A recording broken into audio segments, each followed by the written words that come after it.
اور ایک حضرت ابو بکر صدیق رضی اللہ تعالیٰ عنہ، میں مضمون انشاءاللہ چھپ جائے گا، حضرت علی رضی اللہ تعالیٰ عنہ کی ریاض، حضرت نبی کریم صلی اللہ علیہ وسلم کے خلیفہ ہوئے ہیں، خلیفہ بلا فضل حضرت ابو بکر صدیق۔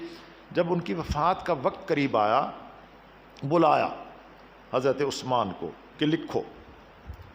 جب وصیت لکھا تو یہاں آ کر غشی طاری ہو گئی۔ حضرت عثمان نے لکھ لیا کہ میرے بعد عمر خلیفہ ہوں گے۔ پوچھا کیا لکھا ہے؟ ہوش آیا تو پوچھا کیا لکھا ہے؟ میں نے یہ لکھا ہے۔ تم نے ٹھیک لکھا۔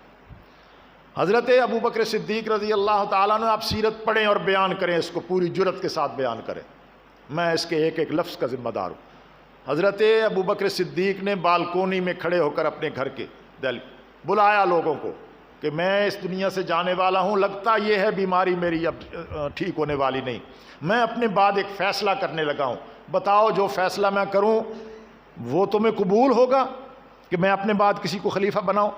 حضرت علی المرتضیٰ رضی اللہ تعالیٰ عنہ بولے اور کوئی نہیں بولا۔ حضرت علی المرتضیٰ رضی اللہ تعالیٰ عنہ بولے، انہوں نے کہا اے امیر المومنین، اگر آپ کا فیصلہ حضرت عمر کے علاوہ کسی اور کے لیے ہوگا تو میں اسے قبول نہیں کروں، چاہیے میں اس کے حوالے دیتا ہوں۔ حضرت علی المرتضیٰ نے کھڑے ہو کر کہا کہ اگر آپ عمر کے علاوہ کسی اور کو اپنا ولی عہد نامزد کریں گے تو میں کبھی اسے تسلیم نہیں کروں گا۔